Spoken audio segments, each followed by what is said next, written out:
नमस्कार।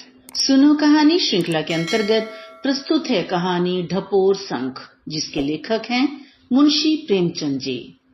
मुरादाबाद में मेरे एक पुराने मित्र हैं, जिन्हें दिल में तो मैं एक रत्न समझता हूँ, पर पुकारता हूँ ढपोर शंख कहकर, और वे भी बुरा नहीं मानते। ईश्वर ने उन्हें जितना हृदय दिया है, उसकी आधी बुद्धि दी होती तो आज वे कुछ और होते। उन्हें हमेशा तंग हस्त ही देखा, मगर किसी के सामने कभी हाथ फैलाते नहीं देखा। हम और वे बहुत दिनों तक साथ पड़े हैं, खासी बेतकल्लुफी है, पर यह जानते हुए भी कि मेरे लिए 150 रुपए से उनकी मदद करना कोई बड़ी बात नहीं, और मैं बड़ी खुशी से करूंगा। कभी मुझसे एक पाई के रवादार न हुए। अगर हीले से बच्चों को 2-4 रुपए दे देता हूँ तो विदा होते समय उसकी दुगनी रकम के मुरादाबादी बर्तन लादने पड़ते हैं। इसलिए मैंने यह नियम बना लिया है कि जब उनके पास जाता हूँ तो 1-2 दिन में जितनी बड़ी से बड़ी चपत दे सकता हूँ देता हूँ। मौसम में जो महंगी से महंगी चीज होती है वही खाता हूँ और मांग मांग कर खाता हूँ। मगर दिल के ऐसे बेहया हैं कि एक बार भी अगर उधर से निकल जाऊं और उनसे न मिलूं तो बुरी तरह डांट लगाते हैं। इधर 2-3 साल से मुलाकात न हुई थी। जी देखने को चाहता था। मई में नैनीताल जाते हुए उनसे मिलने के लिए उतर पड़ा। छोटा सा घर है, छोटा सा परिवार, छोटा सा डील। द्वार पर आवाज दी, ढपोर शंख। तुरंत बाहर निकल आए और गले से लिपट गए। टांगे पर से मेरे ट्रंक को उतार कर कंधों पर रखा, बिस्तर बगल में दबाया और घर में दाखिल हो गए। कहता हूँ बिस्तर मुझे दे दो, मगर कौन सुनता है। भीतर कदम रखा तो देवी जी के दर्शन हुए। छोटे बच्चे ने आकर प्रणाम किया। बस यही परिवार है। कमरे में गया तो देखा खतों का एक दफ्तर फैला हुआ है। खतों को सुरक्षित रखने की तो इनकी आदत नहीं। इतने खत किसके हैं? कौतूहल से पूछा। ये क्या कूड़ा फैला रखा है जी, समेटो। देवी जी मुस्कुराकर बोली, कूड़ा ना कहिए, एक एक पत्र साहित्य का रत्न है। आप तो इधर आए नहीं, इनके एक नए मित्र पैदा हो गए हैं। ये उन्हीं के कर कमलों के प्रसाद हैं। ढपोर शंख ने अपनी नन्ही नन्ही आंखें सिकोड़ कर कहा, तुम उसके नाम से क्यों इतना जलती हो? मेरी समझ में नहीं आता। अगर तुम्हारे 200-400 रुपए उस पर आते हैं तो उनका देनदार मैं हूं। वह भी अभी जीता जागता है। किसी को बेईमान क्यों समझती हो? ये क्यों नहीं समझती कि उसे अभी सुविधा नहीं है, और फिर 200-400 रुपए एक मित्र के हाथों डूब ही जाएं तो क्यों रो? माना हम गरीब हैं, 200-400 रुपए हमारे लिए 2-4 लाख से कम नहीं, लेकिन खाया तो एक मित्र ने। देवी जी जितनी रूपवती थी उतनी ही जबान की तेज थी। बोली, अगर ऐसों ही का नाम मित्र है तो मैं नहीं समझती शत्रु किसे कहते हैं। ढपोर शंख ने मेरी तरफ देखकर मानो मुझसे हामी भराने के लिए कहा, औरतों का हृदय बहुत ही संकीर्ण होता है। देवी जी नारी जाति पर यह आक्षेप कैसे सह सकती थी? आंखें तरेर कर बोली, ये क्यों नहीं कहते कि उल्लू बनाकर ले गया, ऊपर से हेकड़ी जगाते हो। दाल गिर जाने पर तुम्हें भी सूखा अच्छा लगे तो कोई आश्चर्य नहीं। मैं जानती हूँ रुपया हाथ का मैल है। यह भी समझती हूँ कि जिसके भाग्य का जितना होता है उतना वह खाता है, मगर यह मैं कभी ना मानूंगी कि वह सज्जन था और आदर्शवादी था, और यह था वह था। साफ साफ क्यों नहीं कहते? लंपट था, दगाबाज था। बस मेरा तुमसे कोई झगड़ा नहीं। ढपोर शंख ने गर्म होकर कहा, मैं ये नहीं मान सकता। देवी जी भी गर्म होकर बोली, तुम्हें मानना पड़ेगा। महाशय जी आ गए हैं, मैं इन्हें पंच बदती हूँ। अगर ये कह देंगे कि सज्जनता का पुतला था, आदर्शवादी था, वीरात्मा था, तो मैं मान लूंगी और फिर उसका नाम न लूंगी। और यदि इनका फैसला मेरे अनुकूल हुआ तो लाला तुम्हें इनको अपना बहनोई कहना पड़ेगा। मैंने पूछा, मेरी समझ में कुछ नहीं आ रहा है, आप किसका जिक्र कर रही हैं? वह कौन था? देवी जी ने आंखें नचाकर कहा, इन्हीं से पूछो कौन था? इनका बहनोई था। ढपोर शंख ने झेंप कर कहा, अजी एक साहित्य प्रेमी था, करुणाकर जोशी। बेचारा विपत्ति का मारा यहाँ आ पड़ा था। उस वक्त तो यह भी भैया भैया करती थी, हलवा बना बना कर खिलाती थी। उसकी विपत्ति कथा सुनकर टसवे बहाती थी, और आज वह दगाबाज है, लंपट है, लबार है। देवी जी ने कहा, वह तुम्हारी खातिर थी। मैं समझती थी लेख लिखते हो, व्याख्यान देते हो, साहित्य के मर्मज्ञ बनते हो, कुछ तो आदमी पहचानते होगे। पर अब मालूम हुआ कि कलम घिसना और बात है, मनुष्य की नाड़ी पहचानना और बात। मैं इस जोशी का वृतांत सुनने के लिए उत्सुक हो उठा। ढपोर संघ तो अपना पचड़ा सुनाने को तैयार थे, मगर देवी जी ने कहा, खाने पीने से निवृत्त होकर पंचायत बैठे। मैंने भी इसे स्वीकार कर लिया। देवी जी घर में जाते हुए बोली, तुम्हें कसम है जो अभी जोशी के बारे में एक शब्द भी इनसे कहो, मैं भोजन बनाकर जब तक खिला न लूं तब तक दोनों आदमियों पर दफा 144 है। ढपोर संघ ने आंखें मारकर कहा, तुम्हारा नमक खाकर ये तुम्हारी ही तारीफदारी करेंगे। इस बार देवी जी के कानों में यह जुमला न पड़ा। धीमे स्वर में कहा भी गया था, नहीं तो देवी जी ने कुछ न कुछ जवाब जरूर दिया होता। देवी जी चूल्हा जला चुकी और ढपोर संघ उनकी ओर से निश्चिंत हो गए तो मुझसे बोले, जब तक वह रसोई में है मैं संक्षेप में तुम्हें वह वृत्तांत सुना दूं। मैंने धर्म की आड़ लेकर कहा, नहीं भाई, मैं पंच बनाया गया हूं और इस विषय में कुछ ना सुनूंगा, उन्हें आ जाने दो। मुझे भय है कि तुम उन्हीं का सा फैसला कर दोगे और फिर वह मेरा घर में रहना अपाढ़ कर देगी। मैंने ढांढस दिया, ये आप कैसे कह सकते हैं? मैं क्या फैसला करूंगा? मैं तुम्हें जानता जो हूं, तुम्हारी अदालत में औरत के सामने मर्द कभी जीत ही नहीं सकता। तो क्या चाहते हो, तुम्हारी डिग्री कर दूं? क्या दोस्ती का इतना हक भी नहीं अदा कर सकते? अच्छा लो, तुम्हारी जीत होगी, चाहे गालियां ही क्यों ना मिले। खाते पीते दोपहर हो गई, रात का जागा था, सोने की इच्छा हो रही थी, पर देवी जी कब मानने वाली थी। भोजन करके आ पहुंची। ढपोर संघ ने पत्रों का पुलिंदा समेटा और वृतांत सुनाने लगे। देवी जी ने सावधान किया, एक शब्द भी झूठ बोले तो जुर्माना होगा। ढपोर संघ ने गंभीर होकर कहा, झूठ वह बोलता है जिसका पक्ष निर्बल होता है, मुझे तो अपनी विजय का विश्वास है। इसके बाद कथा शुरू हो गई।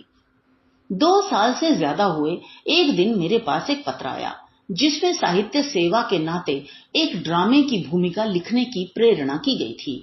करुणाकर का पत्र था। इस साहित्यिक रीति से मेरा उनसे प्रथम परिचय हुआ। साहित्यकारों की इस जमाने में जो दुर्दशा है उसका अनुभव कर चुका हूं और करता रहता हूं, और यदि भूमिका तक बात रहे तो उनकी सेवा करने में पसोपेश नहीं होता। मैंने तुरंत जवाब दिया, आप ड्रामा भेज दीजिए। 1 सप्ताह में ड्रामा आ गया, पर अब के पत्र में भूमिका लिखने ही की नहीं, कोई प्रकाशक ठीक कर देने की भी प्रार्थना की गई थी। मैं प्रकाशकों के झंझट में नहीं पड़ता। 2-1 बार पढ़कर कई मित्रों को जानी दुश्मन बना चुका हूं। मैंने ड्रामे को पढ़ा, उस पर भूमिका लिखी और हस्तलिपि लौटा दी। ड्रामा मुझे सुंदर मालूम हुआ, इसलिए भूमिका भी प्रशंसात्मक थी। कितने ही पुस्तकों की भूमिका लिख भी चुका हूं, कोई नई बात न थी, पर अब की भूमिका लिखकर पिंड न छूटा। 1 सप्ताह के बाद एक लेख आया कि इसे अपनी पत्रिका में प्रकाशित कर दीजिए। ढपोर संघ एक पत्रिका के संपादक जो हैं, इसे गुण कहिए या दोष, मुझे दूसरों पर विश्वास बहुत जल्द आ जाता है, पर जब किसी लेखक का मामला हो तो मेरी विश्वास क्रिया और भी तीव्र हो जाती है। मैं अपने एक मित्र को जानता हूं जो साहित्यकारों के साये से भागते हैं। वे खुद निपुण लेखक हैं, बड़े ही सज्जन हैं, बड़े ही जिंदा दिल। अपनी शादी करके लौटने पर जब जब रास्ते में मुझसे भेंट हुई, कहा, आपकी मिठाई रखी हुई है, भिजवा दूंगा। पर वह मिठाई आज तक न आई।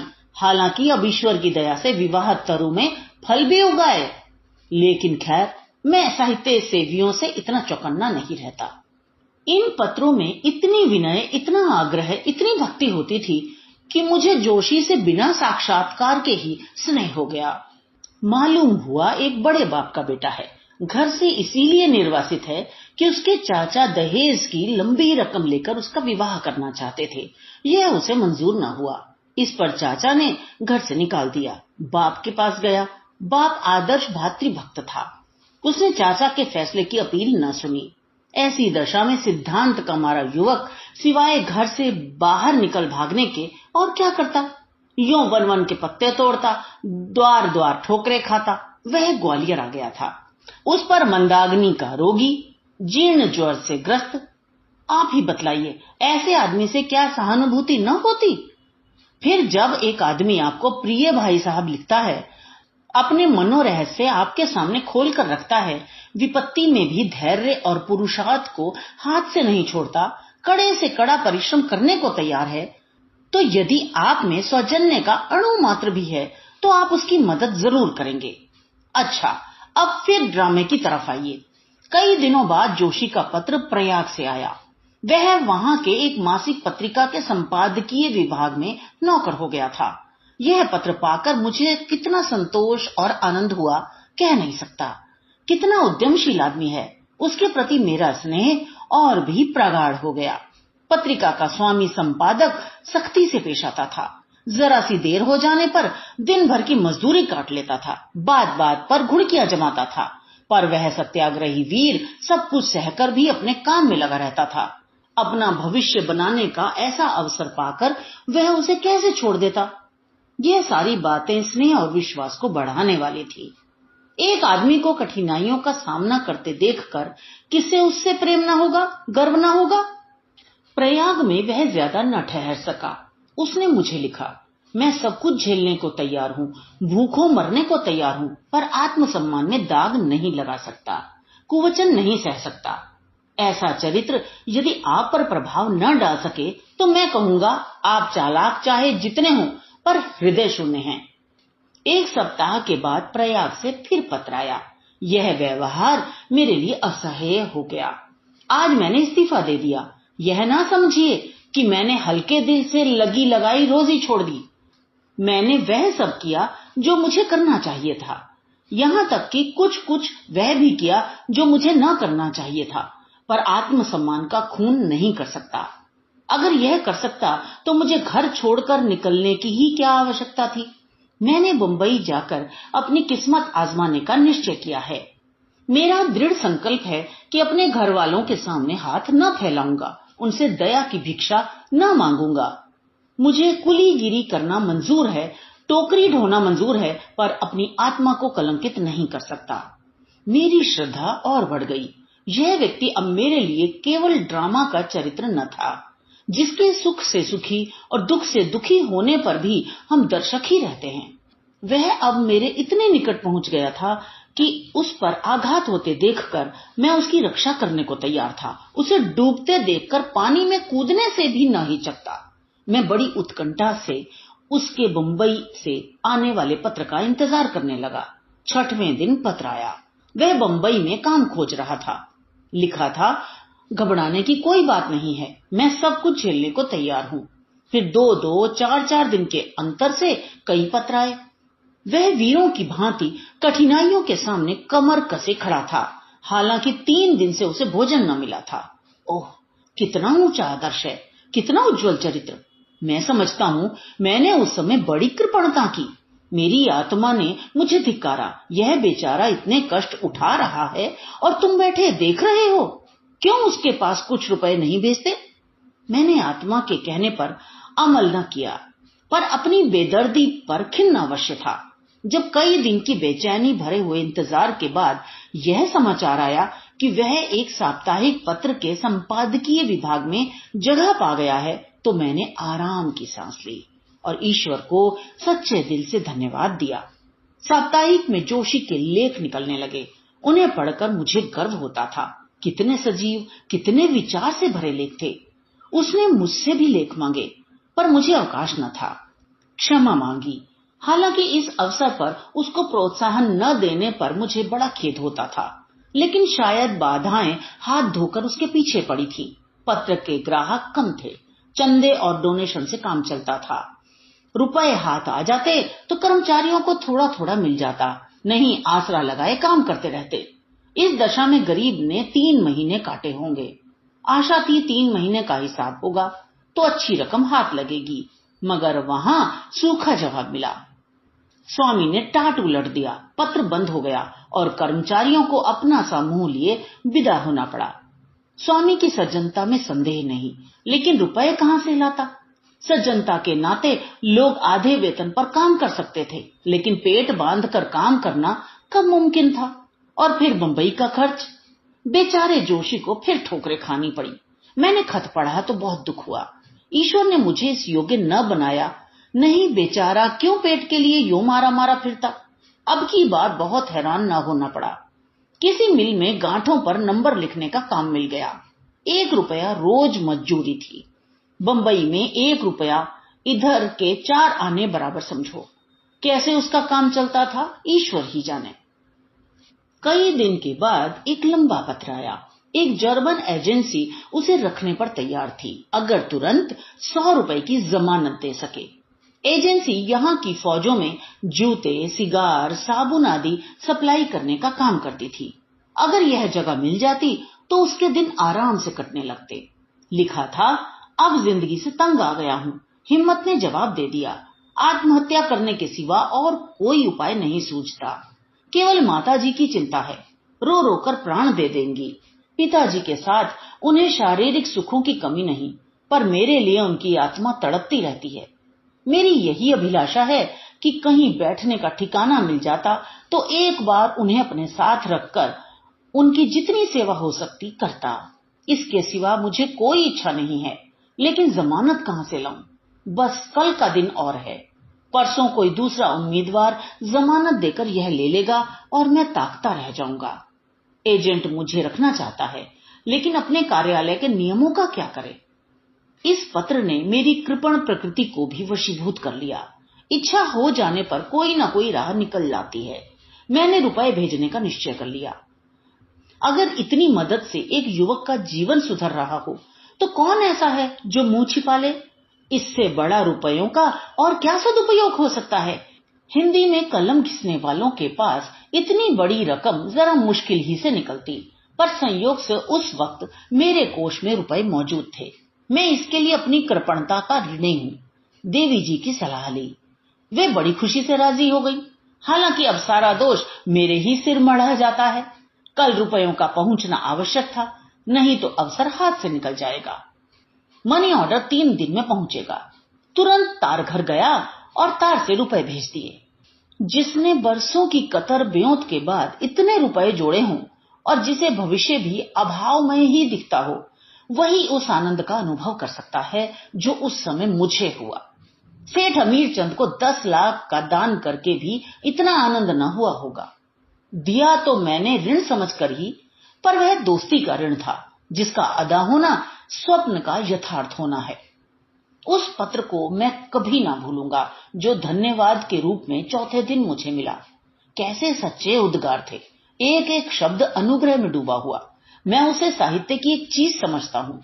देवी जी ने चुटकी ली, 100 रुपए में उससे बहुत अच्छा पत्र मिल सकता है।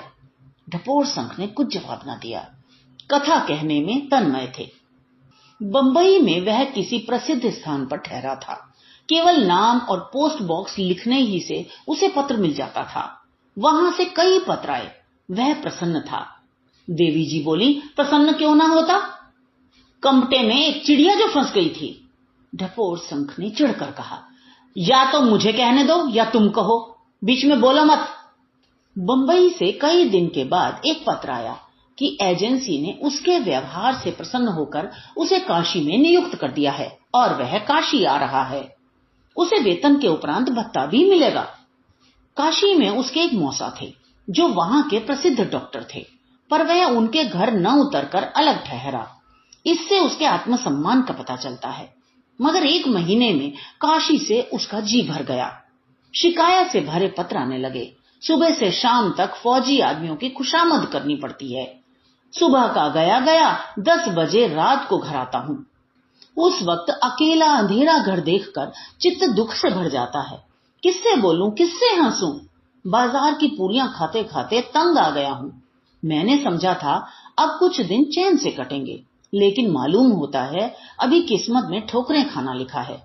मैं इस तरह जीवित नहीं रह सकता। रात रात भर पड़ा रोता रहता हूं आदि।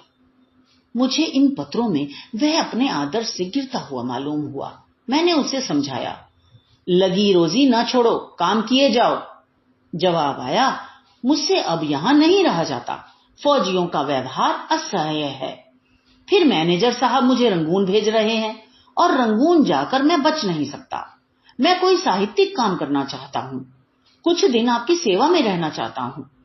मैं इस पत्र का जवाब देने ही जा रहा था कि फिर पत्र आया। मैं कल देहरादून एक्सप्रेस से आ रहा हूं। दूसरे दिन वह आ पहुंचा।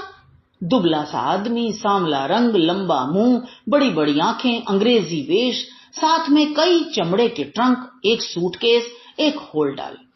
मैं तो उसका ठाठ देखकर दंग रह गया। देवी जी ने टिप्पणी की, फिर भी तो नाचे थे। मैंने समझा था गाढ़े का कुर्ता, चप्पल, ज्यादा से ज्यादा फाउंटेन पेन वाला आदमी होगा, मगर ये महाशय तो पूरे साहब बहादुर निकले।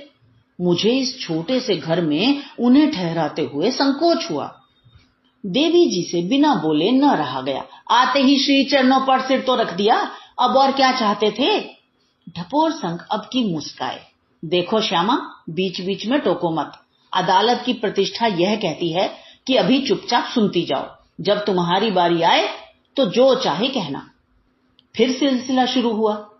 तो दुबला पतला आदमी, मगर बड़ा फुर्तीला, बातचीत में बड़ा चतुर। एक जुमला अंग्रेजी बोलता, एक जुमला हिंदी, और अंग्रेजी हिंदी की खिचड़ी, जैसे आप जैसे सभ्य लोग बोलते हैं। बातचीत शुरू हुई। आपके दर्शनों की बड़ी इच्छा थी। मैंने जैसा अनुमान किया था वैसा ही आपको देखा। बस अब मालूम हो रहा है कि मैं भी आदमी हूं। इतने दिनों तक कैदी था। मैंने कहा, तो क्या इस्तीफा दे दिया? नहीं, अभी तो छुट्टी लेकर आया हूं। अभी इस महीने का वेतन भी नहीं मिला। मैंने लिख दिया है कि यहां के पते से भेज दें। नौकरी तो अच्छी है, मगर काम बहुत करना पड़ता है और मुझे कुछ लिखने का अवसर नहीं मिलता। खैर, रात को मैंने इसी कमरे में उन्हें सुलाया। दूसरे दिन यहां के एक होटल में प्रबंध कर दिया। होटल वाले पेशगी रुपए ले लेते हैं। जोशी के पास रुपए न थे। मुझे 30 रुपए देने पड़े। मैंने समझा उसका वेतन तो आता ही होगा, ले लूंगा। यहां मेरे एक माथुर मित्र हैं। उनसे भी मैंने जोशी का जिक्र किया था। उसके आने की खबर पाते ही होटल दौड़े। दोनों में दोस्ती हो गई। जोशी 2-3 बार दिन में, एक बार रात को जरूर आते और खूब बातें करते। देवी जी उनको हाथों पर लिए रहती। कभी उनके लिए पकौड़ियां बना रही हैं, कभी हलवा। जोशी हर फन मौला था। गाने में कुशल, हारमोनियम में निपुण, इंद्रजाल के करतब दिखलाने में कुशल, सालन अच्छा पकाता था। देवी जी को गाना सीखने का शौक पैदा हो गया। उसे म्यूजिक मास्टर बना लिया। देवी जी लाल मुंह करके बोली, तो क्या मुफ्त में हलवा, पकौड़ियां और पान बना बना कर खिलाती थी? 1 महीना गुजर गया, पर जोशी का वेतन न आया। मैंने पूछा भी नहीं। सोचा अपने दिल में समझेगा अपने होटल वाले रुपयों का तकाजा कर रहे हैं। माथुर के घर भी उसने आना जाना शुरू कर दिया। दोनों साथ घूमने जाते, साथ रहते। जोशी जब आते माथुर का बखान करते, माथुर जब आते जोशी की तारीफ करते। जोशी के पास अपने अनुभवों का विशेष भंडार था। वह फौज में रह चुका था। अब उसकी मंगेतर का विवाह दूसरे आदमी से हो गया तो शोक में उसने फौजी नौकरी छोड़ दी थी। सामाजिक जीवन की न जाने कितनी ही घटनाएं उसे याद थी, पर जब अपने माँ बाप और चाचा चाची का जिक्र करने लगता तो उसकी आंखों में आंसू भर आते। देवी जी भी उसके साथ रोती। देवी जी तिरछी आंखों से देखकर रह गईं। बात सच्ची थी। एक दिन मुझसे अपने एक ड्रामे की बड़ी तारीफ की। वह ड्रामा कलकत्ते में खेला गया और मदन कंपनी के मैनेजर ने उसे बधाइयां दी थी। ड्रामे के 2-4 टुकड़े जो उसके पास पड़े थे मुझे सुनाए। मुझे ड्रामा बहुत पसंद आया। उसने काशी के एक प्रकाशक के हाथ वह ड्रामा बेच दिया था और कुल 25 रुपए पर। मैंने कहा, उसे वापस मांग लो, रुपए मैं दे दूंगा। ऐसी सुंदर रचना किसी अच्छे प्रकाशक को देंगे या किसी थिएटर कंपनी से खेलवाएंगे। 3-4 दिन के बाद मालूम हुआ कि प्रकाशक अब 50 रुपए लेकर लौटाएगा। कहता है, मैं इसका कुछ अंश छपा चुका हूं। मैंने कहा, मंगा लो, 50 रुपए ही सही। ड्रामा वीपी से वापस आया। मैंने 50 रुपए दे दिए। महीना खत्म हो रहा था। होटल वाले दूसरा महीना शुरू होते ही रुपए पेशगी मांगेंगे। मैं इसी चिंता में था कि जोशी ने आकर कहा, मैं अब माथुर के साथ रहूंगा। बेचारा गरीब आदमी है। अगर मैं 20 रुपए भी दे दूंगा तो उसका काम चल जाएगा। मैं बहुत खुश हुआ। दूसरे दिन वह माथुर के घर डट गया। जब आता तो माथुर के घर का कोई न कोई रहस्य लेकर आता। यह तो मैं जानता था कि माथुर की आर्थिक दशा अच्छी नहीं है। बेचारा रेलवे के दफ्तर में नौकर था। वह नौकरी भी छूट गई थी, मगर यह ना मालूम था कि उसके यहां फाके हो रहे हैं। कभी मालिक मकान आकर गालियां सुना जाता है, कभी दूध वाला, कभी बनिया, कभी कपड़े वाला। बेचारा उनसे मुंह छिपाता फिरता है। जोशी आंखों में आंसू भर भर कर उसके संकटों की करुण कहानी कहता और रोता।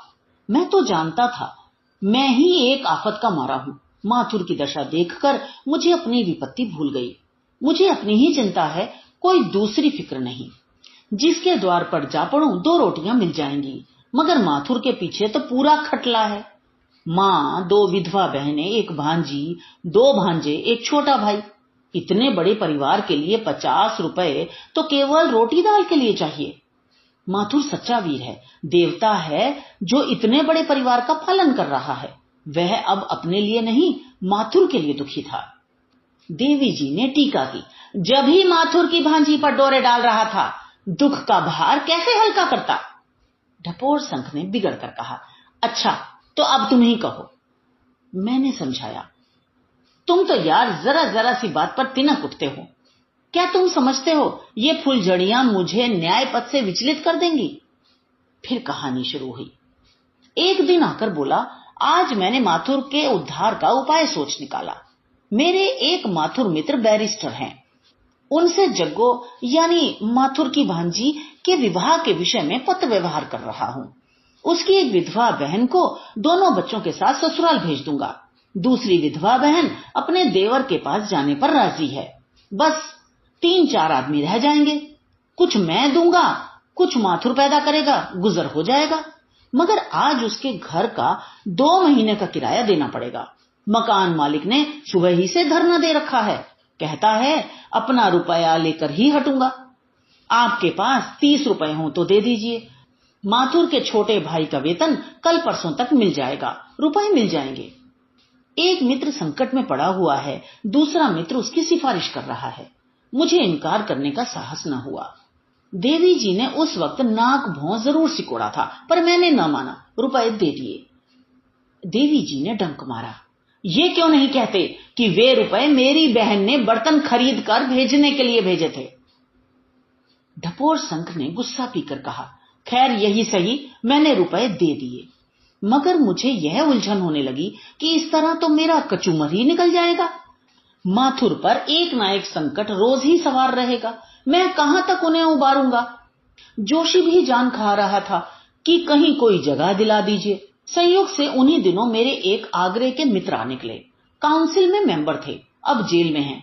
गाने बजाने का शौक है, 2-1 ड्रामे भी लिख चुके हैं। अच्छे अच्छे रईसों से परिचय है, खुद भी बड़े रसिक हैं। अब कि वे आए तो मैंने जोशी का उनसे जिक्र किया, उसका ड्रामा भी सुनाया। बोले तो उसे मेरे साथ कर दीजिए, अपना प्राइवेट सेक्रेटरी बना लूंगा। मेरे घर में रहे, मेरे साथ घर के आदमी की तरह रहे। जेब खर्च के लिए मुझसे 30 रुपए महीना लेता जाए, मेरे साथ ड्रामे लिखे। मैं फूला ना समाया, जोशी से कहा। जोशी भी तैयार हो गया, लेकिन जाने से पहले उसे कुछ रुपयों की जरूरत हुई।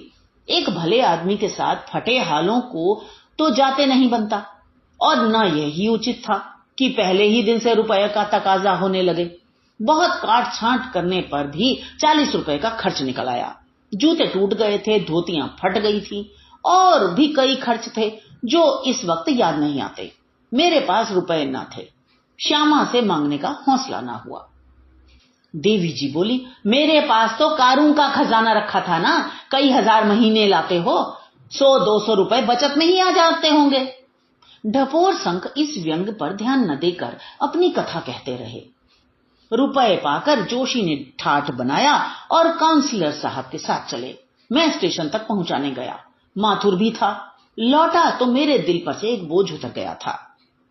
माथुर ने कहा, बड़ा मोहब्बती आदमी है। मैंने समर्थन किया, बड़ा, मुझे तो भाई सा मालूम होता है। मुझे तो अब घर अच्छा ना लगेगा, घर के सब आदमी रोते रहे, मालूम ही ना होता था कि कोई गैर आदमी है। अम्मा से लड़के की तरह बातें करता था, बहनों से भाई की तरह। बदनसीब आदमी है, नहीं तो जिसका बाप 2000 रुपए माहवार कमाता हो वह यो मारा मारा फिरे। दार्जिलिंग में इनके बाप की 2 कोठियां हैं, IMS हैं। जोशी मुझे भी वहीं ले जाना चाहता है, 1-2 साल में तो वहां जाएगा ही। कहता है तुम्हें मोटर की एजेंसी खुलवा दूंगा। इस तरह ख्याली पुलाव पकाते हुए हम लोग घर आए। मैं दिल में खुश था कि चलो अच्छा हुआ, जोशी के लिए अच्छा सिलसिला निकल आया। मुझे यह आशा भी बंध चली कि अब कि उसे वेतन मिलेगा तो मेरे रुपए देगा, 4-5 महीने में चुकता कर देगा। हिसाब लगाकर देखा तो अच्छी खासी रकम हो गई थी। मैंने दिल में समझा यह भी अच्छा ही हुआ, यो जमा करता तो कभी ना जमा होते, इस बहाने से किसी तरह जमा तो हो गए। मैंने ये सोचा कि अपने मित्र से जोशी के वेतन के रुपए पेशगी क्यों ना ले लूं, कह दूं उसके वेतन से महीने महीने काटते रहिएगा। लेकिन अभी मुश्किल से 1 सप्ताह हुआ होगा कि एक दिन देखता हूं तो जोशी और माथुर दोनों चले आ रहे हैं। मुझे भय हुआ कहीं जोशी जी फिर तो नहीं छोड़ा है, लेकिन शंका को दबाता हुआ बोला, कहो भाई कब आए, मजे में तो हो। जोशी ने बैठकर एक सिगार जलाते हुए कहा, बहुत अच्छी तरह हूं, मेरे बाबू साहब बड़े ही सज्जन आदमी हैं, मेरे लिए अलग एक कमरा खाली करा दिया है, साथ ही खिलाते हैं, बिल्कुल भाई की तरह रखते हैं। आजकल किसी काम से दिल्ली गए हैं, मैंने सोचा यहाँ पड़े पड़े क्या करूं, तब तक आप ही लोगों से मिलता आऊं। चलते वक्त बाबू साहब ने मुझसे कहा था मुरादाबाद से थोड़े से बर्तन लेते आना, मगर शायद उन्हें रुपए देने की याद नहीं रही। मैंने उस वक्त मांगना भी उचित न समझा। आप एक 50 रुपए दे दीजिएगा, मैं परसों तक जाऊंगा और वहां से जाते ही जाते भिजवा दूंगा। आप तो जानते हैं रुपए के मामले में वे कितने खरे हैं। मैंने जरा रुखाई के साथ कहा, रुपए तो इस वक्त मेरे पास नहीं है। देवी जी ने टिप्पणी की, क्यों झूठ बोलते हो, तुमने रुखाई से कहा था कि रुपए नहीं है। ढपोर संख ने पूछा, और क्या चिकनाई के साथ कहा था। देवी जी, तो फिर कागज के रुपए क्यों दे दिए थे, बड़ी रुखाई करने वाले। ढपोर संख, अच्छा साहब, मैंने हंसकर रुपए दे दिए, बस अब खुश हुई। तो भाई मुझे बुरा तो लगा, लेकिन अपने सज्जन मित्र का वास्ता था, मेरे ऊपर बेचारे बड़ी कृपा रखते हैं। मेरे पास पत्रिका का कागज खरीदने के लिए 50 रुपए रखे हुए थे, वे मैंने जोशी को दे दिए। शाम को माथुर ने आकर कहा, जोशी तो चले गए, कहते थे बाबू साहब का तारा गया है, बड़ा उदार आदमी है, मालूम ही नहीं होता कोई बाहरी आदमी है, स्वभाव भी बालकों का सा है। भांजी की शादी तय करने को कहते थे, लेन देन का तो कोई जिक्र है ही नहीं, पर कुछ नजर तो देनी ही पड़ेगी। बैरिस्टर साहब जिनसे विवाह हो रहा है दिल्ली के रहने वाले हैं, उनके पास जाकर नजर देनी होगी। जोशी जी चले जाएंगे, आज मैंने रुपए भी दे दिए, चलिए एक बड़ी चिंता सिर से टली। मैंने पूछा, रुपए तो तुम्हारे पास न होंगे। माथुर ने कहा, रुपए कहाँ थे साहब, एक महाजन से स्टैंप लिख कर लिए, 2 रुपए सैकड़े सूद पर। देवी जी ने क्रोध भरे स्वर में कहा, मैं तो उस दुष्ट को पा जाऊं तो मुंह नोच लूं, पिशाच ने इस गरीब को भी ना छोड़ा। ढपोर संख बोला, ये क्रोध तो आपको अब आ रहा है ना, तब तो आप भी समझती थी कि जोशी दया और धर्म का पुतला है। देवी जी ने विरोध किया, मैंने उसे पुतला पुतली कभी नहीं समझा, हाँ तुम्हारी तकलीफों के भुलावे में पड़ जाती थी। ढपोर संख, तो साहब इस तरह कोई 2 महीने गुजरे, इस बीच में भी जोशी 2-3 बार आए, मगर मुझसे कुछ मांगे नहीं। हाँ, अपने बाबू साहब के संबंध में तरह तरह की बातें की, जिनसे मुझे 2-4 गल्प लिखने की सामग्री मिल गई। मई का महीना था, एक दिन प्रातःकाल जोशी आ पहुंचे। मैंने पूछा तो मालूम हुआ कि उनके बाबू साहब नैनीताल चले गए, इन्हें भी लिए जाते थे, पर उन्होंने हम लोगों के साथ यहां रहना अच्छा समझा और चले आए। देवी जी ने फुलझड़ी छोड़ी, कितना त्यागी था बेचारा, नैनीताल की बहार छोड़कर यहां गर्मी में प्राण देने चला आया। ढपोर संख ने इसकी ओर कुछ ध्यान न देकर कहा। मैंने पूछा, कोई नई बात तो नहीं हुई वहां। जोशी ने हंसकर कहा, भाग्य में तो नई नई विपत्तियां लिखी हैं, उनसे कैसे जान बच सकती है। अब की भी एक नई विपत्ति सिर पड़ी, ये कहिए आपका आशीर्वाद था, जान बच गई, नहीं तो अब तक जमुना जी में बहा चला गया होता। एक दिन जमुना किनारे सैर करने चला गया, वहां तैराकी का मैच था, बहुत से आदमी तमाशा देखने आए हुए थे, मैं भी एक जगह खड़ा होकर देखने लगा। मुझसे थोड़ी दूर पर एक और महाशय एक युवती के साथ खड़े थे। मैंने बातचीत की तो मालूम हुआ मेरी ही बिरादरी के हैं। ये भी मालूम हुआ मेरे पिता और चाचा दोनों ही से उनका परिचय है। मुझसे स्नेह की बातें करने लगे। तुम्हें इस तरह ठोकरे खाते तो बहुत दिन हो गए, क्यों नहीं चले जाते अपने माँ बाप के पास? माना कि उनका लोक व्यवहार तुम्हें पसंद नहीं, लेकिन माता पिता का पुत्र पर कुछ ना कुछ अधिकार तो होता है। तुम्हारी माता जी को कितना दुख हो रहा होगा। सहसा एक युवक किसी तरफ से आ निकला और वृद्ध महाशय और युवती को देखकर बोला, आपको शर्म नहीं आती कि आप अपनी युवती कन्या को इस तरह मेले में लिए खड़े हैं? वृद्ध महाशय का मुंह जरा सा निकल आया और युवती तुरंत घूंघट निकालकर पीछे हट गई। मालूम हुआ कि उसका विवाह इसी युवक से ठहरा हुआ है। वृद्ध उदार सामाजिक विचारों के आदमी थे, पर्दे के कायल न थे। युवक वयस में युवक होकर भी खूसट विचारों का आदमी था, पर्दे का कट्टर पक्षपाती। वृद्ध थोड़ी देर तक तो अपराधी भाव से बातें करते रहे, पर युवक प्रतिक्षण गर्म होता जाता था। आखिर बूढ़े आदमी भी तेज हुए। युवक ने आंखें निकालकर कहा, मैं ऐसी निर्लज्जा से विवाह करना अपने लिए अपमान की बात समझता हूँ। वृद्ध ने क्रोध से कांपते हुए स्वर में कहा, और मैं तुम जैसे लंपट से अपनी कन्या का विवाह करना लज्जा की बात समझता हूँ। युवक ने क्रोध के आवेश में वृद्ध का हाथ पकड़कर धक्का दिया। बातों से न जीतकर अब वह हाथों से काम लेना चाहता था। वृद्ध धक्का खाकर गिर पड़े। मैंने लपक कर उन्हें उठाया और युवक को डांटा। वह वृद्ध को छोड़कर मुझसे लिपट गया। मैं कोई कुश्तीबाज तो हूं नहीं, वह लड़ना जानता था।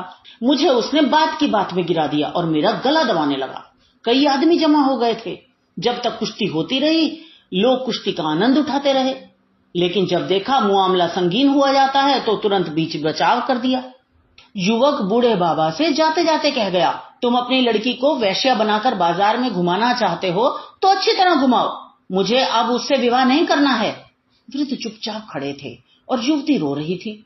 भाई साहब, तब मुझसे ना रहा गया। मैंने कहा, महाशय, आप मेरे पिता के तुल्य हैं और मुझे जानते हैं। यदि आप मुझे इस योग्य समझें तो मैं इन देवी जी को अपनी हृदयेश्वरी बनाकर अपने को धन्य समझूंगा। मैं जिस दशा में हूं आप देख रहे हैं।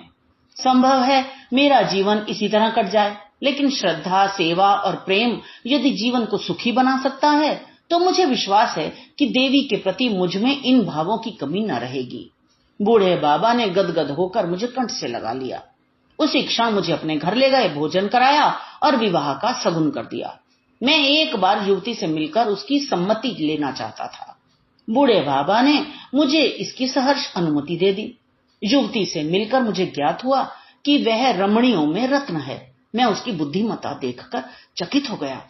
मैंने अपने मन में जिस सुंदरी की कल्पना की थी वह उससे हूबहू मिलती है। मुझे उतनी ही देर में विश्वास हो गया कि मेरा जीवन उसके साथ सुखी होगा। मुझे अब आशीर्वाद दीजिए। युवती आपकी पत्रिका बराबर पढ़ती है और आपसे उसे बड़ी श्रद्धा है। जून में विवाह होना निश्चित हुआ है। मैंने स्पष्ट कह दिया, मैं जेवर कपड़े नाम मात्र को लाऊंगा, ना कोई धूमधाम ही करूंगा। वृद्ध ने कहा, मैं तो स्वयं यही कहने वाला था। मैं कोई तैयारी नहीं चाहता, ना धूमधाम की मुझे इच्छा है। जब मैंने आपका नाम लिया कि वे मेरे बड़े के तुल्य हैं तो वे बहुत प्रसन्न हुए। आपके लेखों को वे बड़े आदर से देखते हैं। मैंने कुछ खिन्न होकर कहा, यह सब कुछ तो ठीक है, लेकिन इस समय तुम में विवाह करने की सामर्थ्य भी नहीं है, और कुछ न हो तो 50 रुपए की बंधी हुई आमदनी तो होनी ही चाहिए। जोशी ने कहा, भाई साहब, मेरा उद्धार विवाह ही से होगा। मेरे घर से निकलने का कारण भी विवाह ही था और घर वापस जाने का कारण भी विवाह ही होगा। जिस समय प्रमिला हाथ बांधे हुए जाकर पिताजी के चरणों पर गिर पड़ेगी, उनका पाषाण हृदय भी पिघल जाएगा। समझेंगे विवाह तो हो ही चुका, अब वधू पर क्यों जुल्म किया जाए। जब उसे आश्रय मिल जाएगा तो मुझे झक मार कर बुलाएंगे।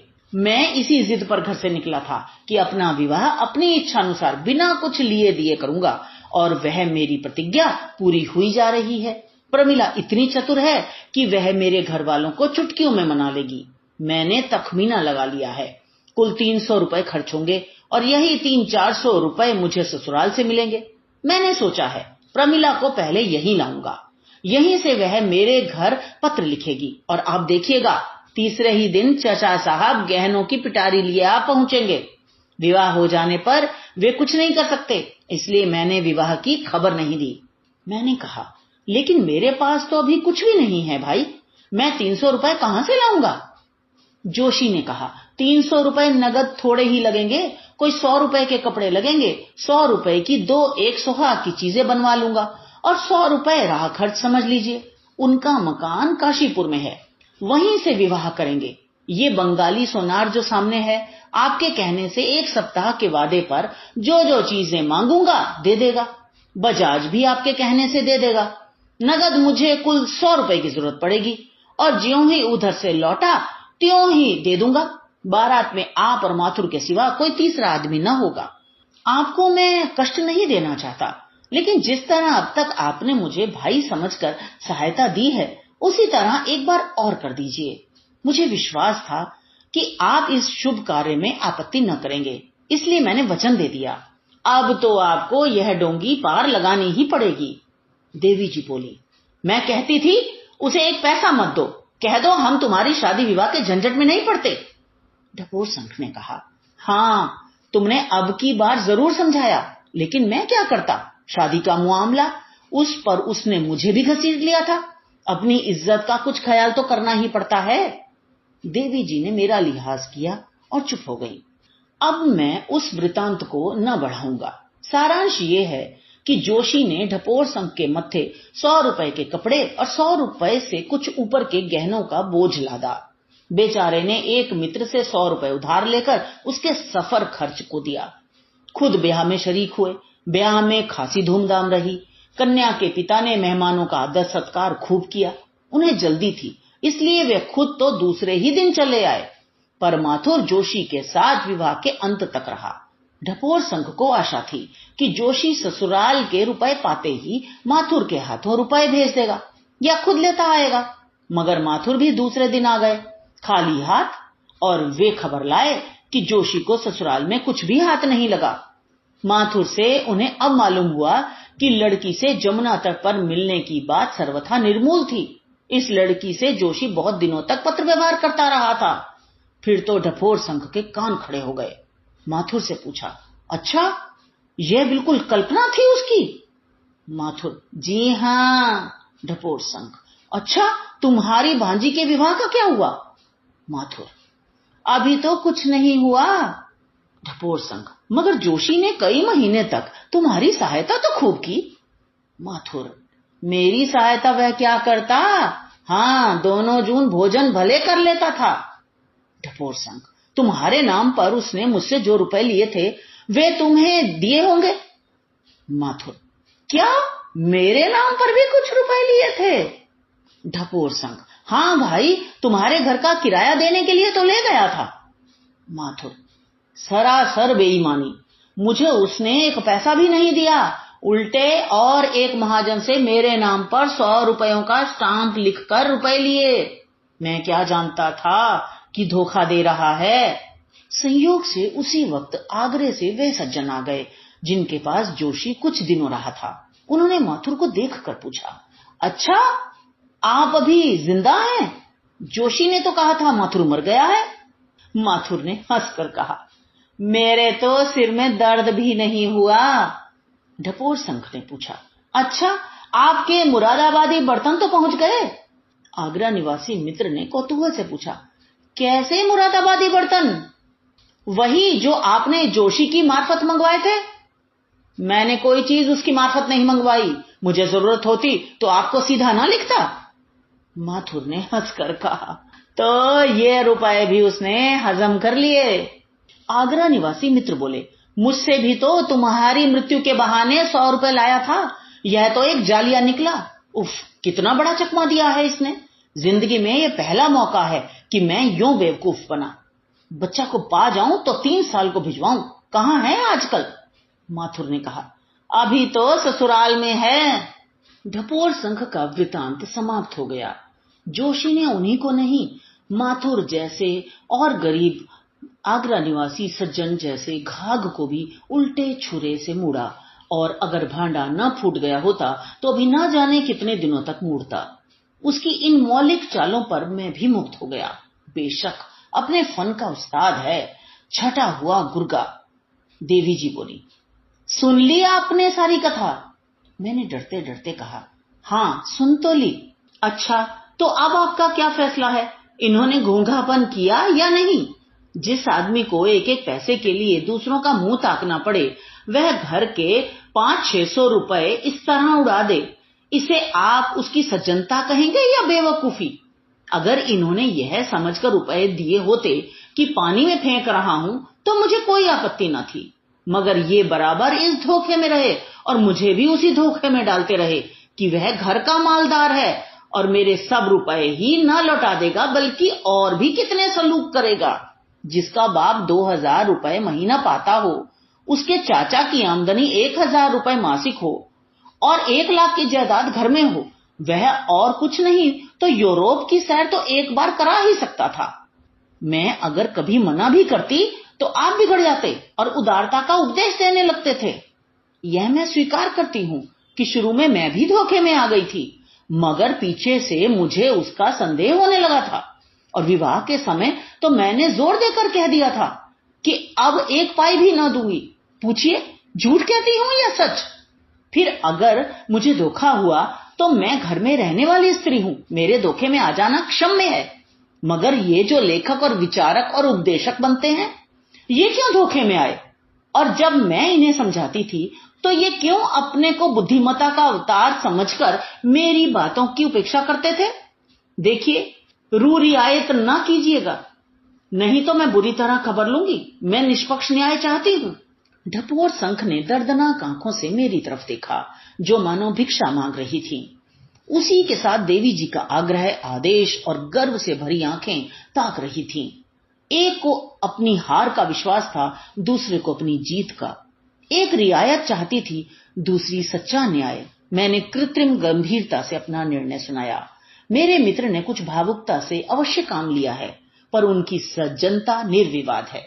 ढपोर शंख उछल पड़े और मेरे गले लिपट गए। देवी जी ने सगर्व नेत्रों से देखकर कहा, यह तो मैं जानती थी कि चोर चोर मौसेरे भाई होंगे। तुम दोनों एक ही थाली के चट्टे बटे हो। अब तक रुपए में 1 पाई मर्दों का विश्वास था, आज तुमने वह भी उठा दिया। आज निश्चय हुआ कि पुरुष छली, कपटी, विश्वासघाती और स्वार्थी होते हैं। मैं इस निर्णय को नहीं मानती। मुफ्त में ईमान बिगाड़ना इसी को कहते हैं। भला मेरा पक्ष लेते तो अच्छा भोजन मिलता, उनका पक्ष लेकर आपको सड़े सिगरेटों के सिवा और क्या हाथ लगेगा। खैर, हांडी गई, कुत्ते की जात तो पहचानी गई। उस दिन से 2-3 बार देवी जी से भेंट हो चुकी है और वही फटकार सुननी पड़ी है। वह ना क्षमा चाहती हैं, ना क्षमा कर सकती हैं। तो ये तो थी कहानी। मुझे आशा है आपने आनंद लिया होगा। अगर आपको हमारी कहानियां पसंद आ रही हैं तो कृपया इस चैनल को सब्सक्राइब करें और उसके लिए बेल आइकन को भी जरूर क्लिक करें। और आप हमें ये लिखकर जरूर बताएं कमेंट्स में कि आप किस साहित्यकार की कहानियां सुनना पसंद करेंगे। हम कोशिश करेंगे आपके प्रिय साहित्यकार की कहानियां आपको सुनाएं। तो मिलते हैं अगली वीडियो में। धन्यवाद।